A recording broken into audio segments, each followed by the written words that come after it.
देखो बंधुरा এটা একটা টয়লেটের ফ্লোর লাগানো হচ্ছে। ফ্লোরটা ঠিকঠাক লাগাতে গেলে যাতে টাইলসটা ঢপঢপ না করে তাতে সেটা ফলো রাখতে হবে। ভালো করে মশলাটা প্লেস করে নিতে হবে। ভালো করে মশলাটা প্লেস করে নিয়ে তবেই লাগাতে হবে। দেখুন আমি কিভাবে লাগাচ্ছি, দেখুন, দেখতে থাকুন।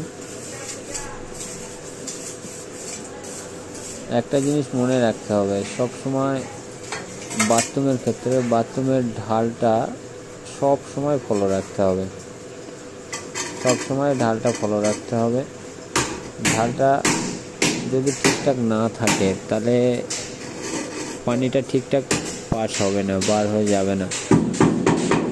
এবং টাইলসটা চেক করে লাগাবেন।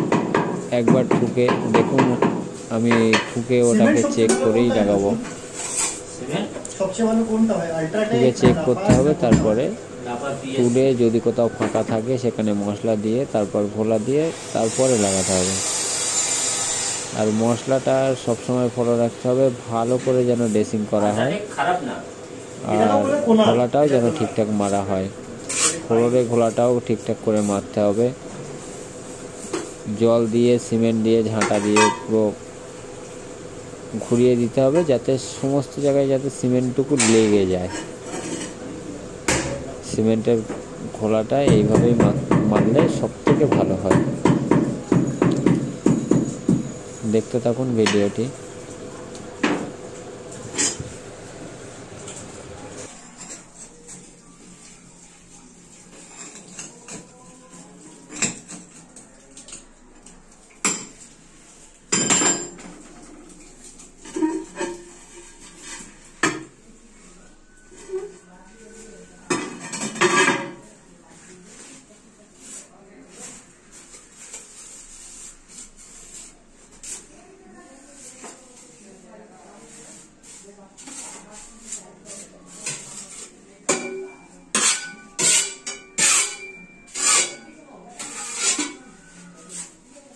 क्या करेगा तुम?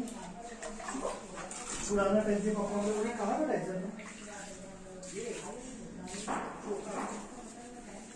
এবারে না সাইডের ফাড়িগুলো কেটে ফেলবে। আচ্ছা, দুটো লাগানো হয়ে গেলে সাইডের ফাড়ি কেটে ভেঙে গেছে না, ওই মাল থেকে ফালি দিয়ে দেবে। আচ্ছা, যেটা পেটি থেকে ভাঙা হবে। ऐसे ही पढ़ा तो चलेगा।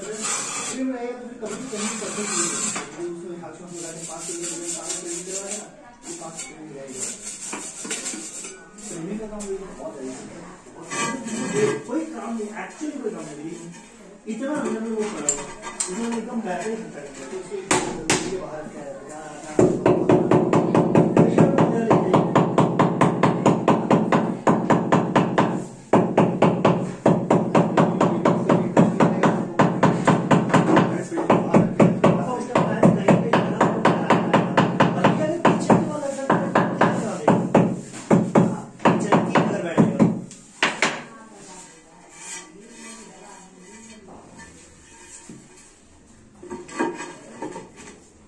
बैठे